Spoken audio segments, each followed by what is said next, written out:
Welcome to the Love, Sex, and Leadership podcast, where you can discover simple tantric teachings to embody your true power, awaken your soul's wisdom, and live an inspired life as a natural, intuitive, and heart-centered leader.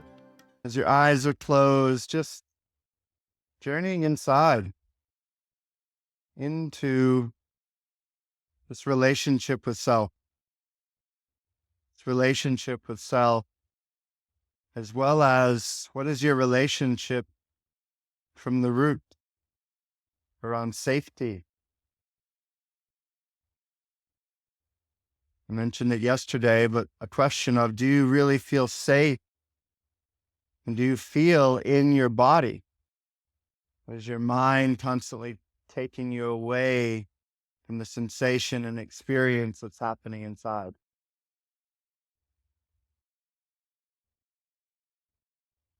So everyone right now, you can take your hand and just place it onto your root, onto your base.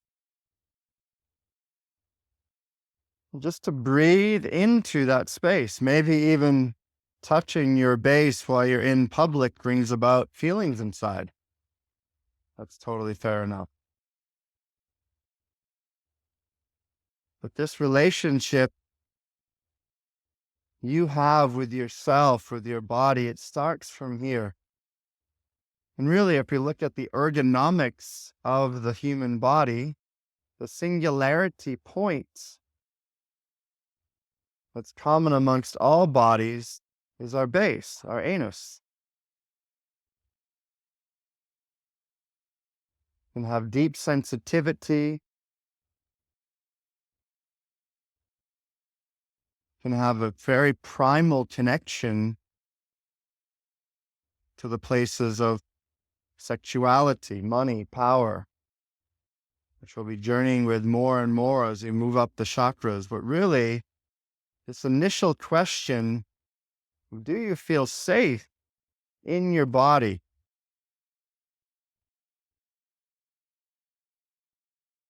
So breathe right into your finger.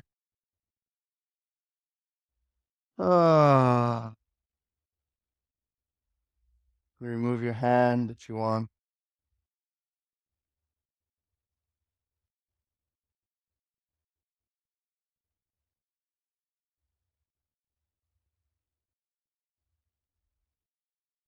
This relationship with self, this relationship with the primary force of creation that you sit upon each and every day, that you excrete from, that you connect to. And imagine right now, just visualizing from your base, imagining a tailbone or a line of connectivity connecting down into the earth. Feel that tail, feel that connection, feel that point connecting into the earth, and then beginning to create this alignment of your spine moving through you.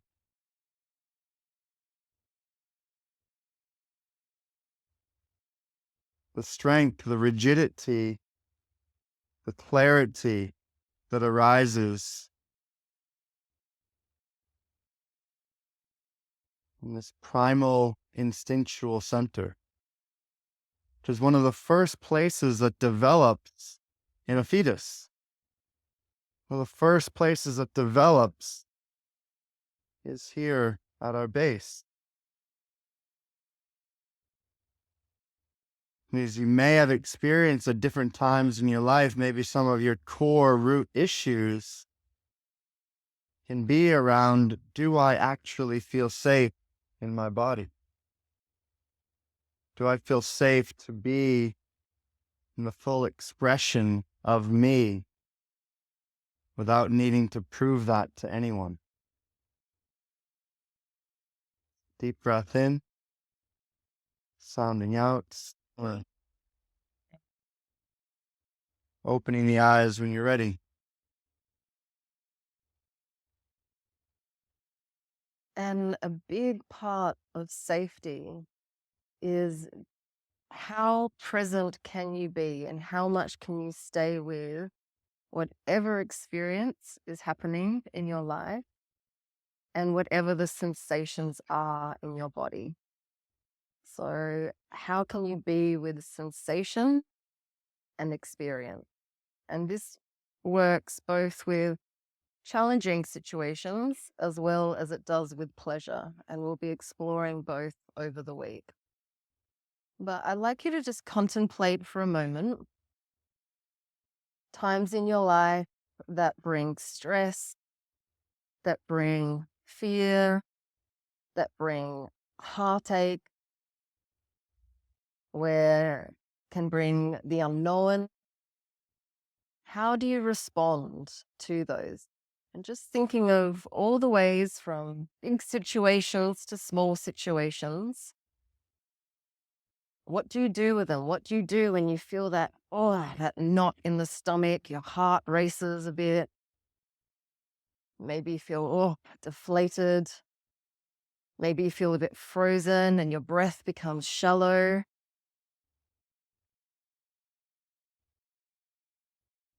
And perhaps just looking at all the ways that you're not staying with yourself. And so closing down the eyes for a moment and checking it out. How do you avoid staying with your direct experience and sensation? And I dare say every person sitting in this room, one of those things is going to be to pick up the phone. And the mind will find 1,001 reasons why you really, really, really got to check your phone. Or you really, really got to go do that thing. Or you really, really got to put on that movie.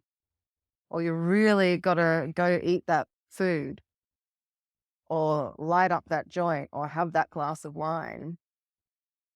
And there's nothing wrong with those things. Right? Tantra says that everything is divine. It's the intention behind why we're doing what we're doing. So the first part is bringing mindfulness and awareness and observing, yep, this is what I do when something comes up. This is my go-to avoidance response. Now, every time you do that, and every time you avoid what's going on inside, that churning, you're abandoning yourself. And so that little girl and little boy, that inner child that sits within us, that has always wanted a present father and an unconditionally loving and safe mother, and anywhere we haven't had that in our childhood, which unless you had a perfect, wonderful childhood with very two conscious parents, there's going to be a level of unsafety in the body and in the nervous system. And so the question is, as adults, how are you treating yourself? How are you creating safety for yourself in those moments where difficulty arises? And if you're going into distraction, avoidance, if you're just suppressing altogether and going, nope, I want to just not look at that one. If you're going into addiction, then how is your being, how is your body meant to feel safe if you're not showing up for yourself? And so the tools that we're going to be teaching you today, especially and throughout the week, is what to do when your shit comes up. Why the fuck isn't this taught in schools? And essentially what we're doing is we're actually going back to the childlike innocence and naturalness of when we were children. And just think of children. If they're angry, they're like, oh, I hate you. And if they're sad, they'll just burst into tears and start crying. right? And their bodies might shake if they're scared. And at any stage in any of your lives where a parent said, don't cry, it's okay. You don't have to be scared. Don't be angry. What do we learn? It's not okay to feel our emotions when there's energy and emotion inside of us by well-meaning parents who got told the same thing from their parents. So we need to reparent ourselves. And what that looks like is when you feel that tension, that knot, that contraction in the body, that you pause. You pause. And then you take a breath. And just by doing that, you are pattern interrupting. Because most of us will just find the next thing to go on to. And then you create the space to check it out.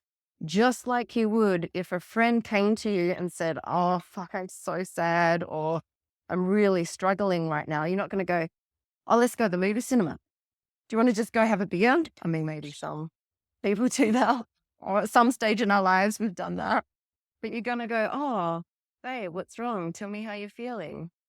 And you're going to hold presence, loving presence for that person. And you're going to let them empty out and say what they're feeling and have a little cry, right? And let them feel what's there. And when we can do that for ourselves, then one, we're retraining ourselves to say it's safe to stay in the body when we're not feeling great. It's safe to stay in the body when we're feeling tension, when we're feeling contraction. And it's safe to feel that contraction. And I promise you two things.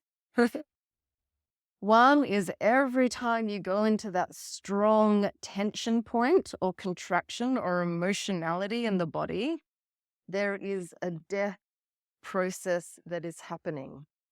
Because the ego is going, fuck no, don't feel that, because that means that you're going to be releasing the past and liberating yourself into your natural state, which is bliss. So know that it's going to feel uncomfortable. But on the other side of feeling that, all of that energy, it don't go anywhere. You don't sleep it off and then it's suddenly gone. It stays stored and stuck in the nervous system and in the body. And that dis-ease in the body, if it stays there long enough, turns into disease. So when you're releasing this through breath, sound, and movement, and you're just letting yourself cry, you're letting yourself be fucking angry, you're letting yourself be scared shitless, you're doing what children do, you're doing what animals do in nature. So they just shake it off, right? Once I've had an altercation. And that energy is released from the nervous system. And what is left is spaciousness. So what do we do with that spaciousness? That's when we rewire our beliefs that are at the foundation of these tension points. That's when we call in the energies, the mental, emotional, physical, spiritual space that we're wanting to show up with more as. But if we go straight to the positive affirmations, I am whole, I am complete, I am empowered, my heart is open, I express myself clearly and vulnerably, but our nervous system is holding these old energies, then they're not going to stick. Because just by law of reflection and energy vibration, our nervous system is radiating a certain vibrational frequency. So we will attract the equal energy to that, like a transmitter and receiver, so that we have the opportunity to release that from our being.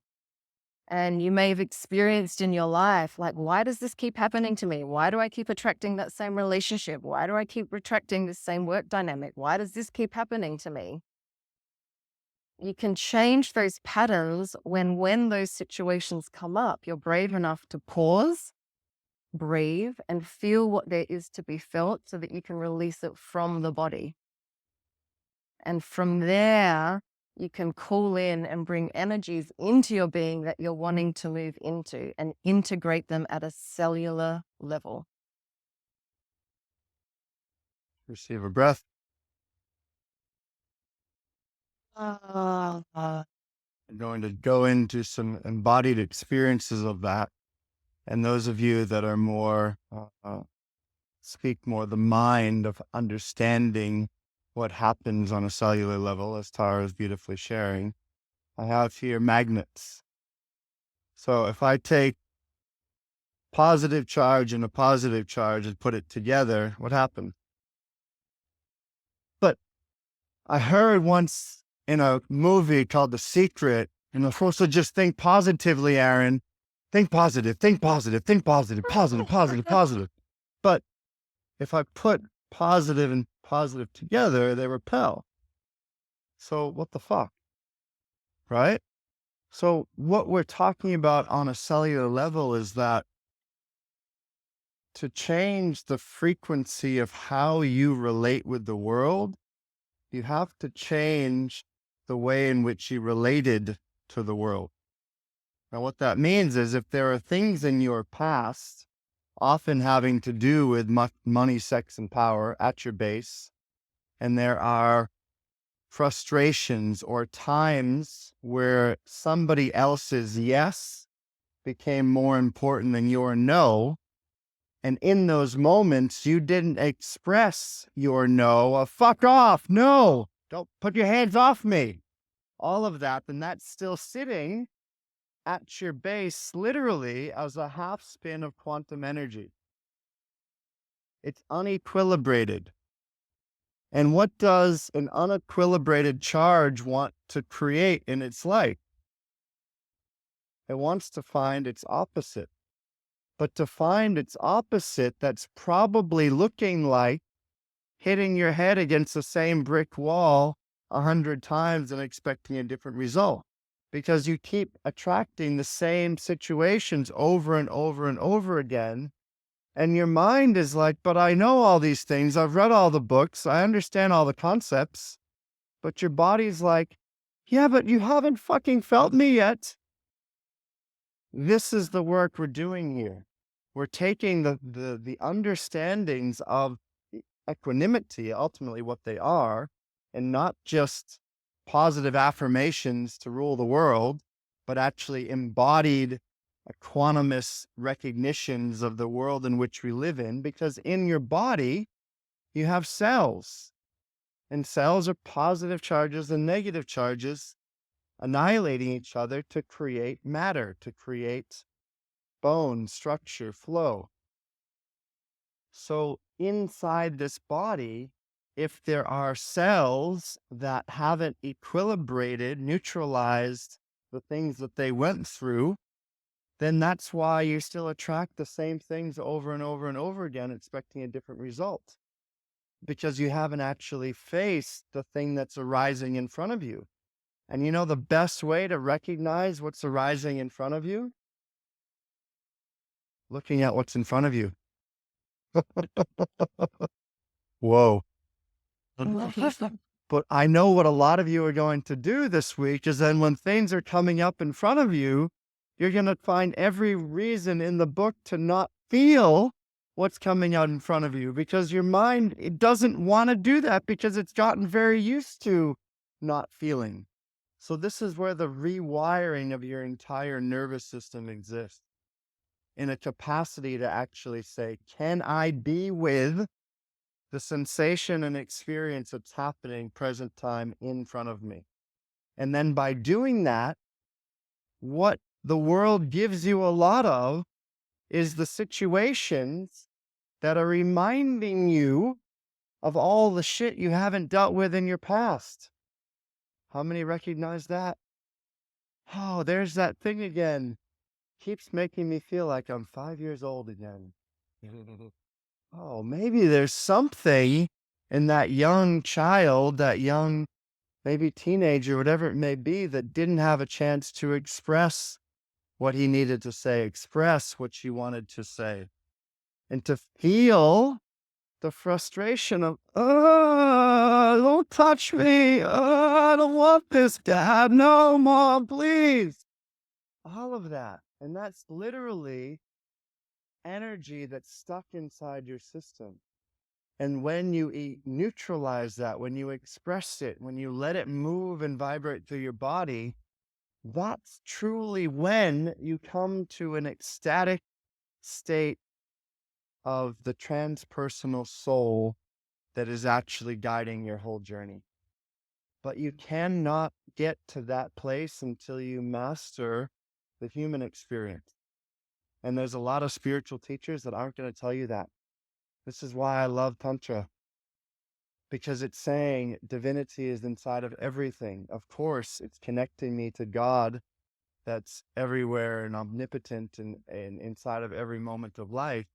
But if I'm just going to transcend the human experience because I think it's better to be in the cosmos than inside my body, because it's scary and afraid, and oh my God, I had to disassociate so many times as a young child, I didn't know what to do, so I just left my body, and I feel like it's actually safer outside of my body.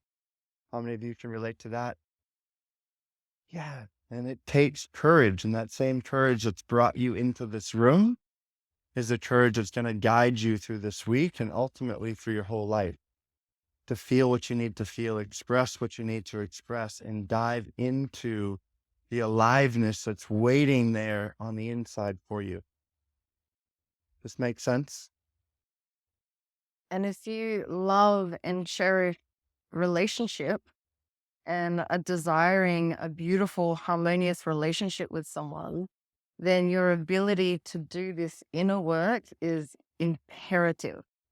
Because otherwise you have that figure, I think it's a Burning Man sculpture. There's two children sitting back to back like this. No, there's two adults sitting back to back like this. And then there's a superimposed inner child, and they're both just like facing each other, looking forward. We can mirror. And that's what's going on, because our adult selves haven't resolved and aren't loving our inner child. So you want harmonious relationships. Well, guess what? You need to create that within. And the techniques of being able to do and hold space for all parts of yourself when they come up are the quickest path to transformation. Mm-hmm. So if you're sick of certain parts of yourself, or sick of certain patterns that are coming up in your life, feel your pain. It is the only way to get to where you want to be. If this is where you are and this is where you want to be, then you need to move through the process of uncomfortability, because what is unfamiliar to you is going to be uncomfortable. Right? Until through practice, feeling your pain becomes less and less uncomfortable, because it becomes a little bit exciting, actually, of like, oh, this is the big one. Fuck. All right, let's check this out. There's something here. Great. Because you've done it enough times that you know it is worth it. It is so worth it. And why feeling your pain is so deep in the healing metamorphosis journey is because whatever the trigger is in your life, and you know those points where you get triggered by someone and you either want to fight or you want to run, right? They're the points to go pause, breathe, sit and feel. And I just want to add one more key thing in there: validate. Because you're going to judge the shit out of yourself, whatever you're feeling. I still get caught on this one. I'm like, God, no wonder that took me so long to feel, because I was still judging it. So love it, have compassion, just like you would for a friend or a child. If they came, you wouldn't be like, damn, you're fucked up. What's wrong with you? Right? You'd be like, fair enough. It's always fair enough, whatever you're feeling. Even if rationally you're like, this is so not right that I'm feeling this way. That's a judgment. You're feeling that way for a reason. So validate that and then feel that. And whatever the trigger is in your immediate environment, that usually has maybe anywhere from 10 to, let's say, 40% to do with what you're feeling. That's the conscious charge. What breath, sound, and movement does and the capacity to keep being with yourself, holding space, is when that safety is built with yourself, you start to be able to drop beneath the surface wound, beneath the surface charge into the unconscious. And that's where deep change happens. And that's where you can start going, oh, what does this remind me of? Where did this start? And you'll get flashes. You'll end up back at childhood, back with mom, back with dad, back with siblings, back with past traumatic experiences, soft trauma or hard trauma. And guess what? You then get to feel and vibrate through your body, which you didn't feel safe or have the emotional capacity to feel back then. And that's what we're doing, like it or not. And it's not a choice. Every human being is on this soul evolution path. So if you're conscious that that's what's happening, then you can consciously choose to go with that and use these amazing techniques to actually go back, release the past from your body, and then reparent yourself and give yourself what you needed back then that you didn't receive. And this will all make a lot more sense once we go through the week and process.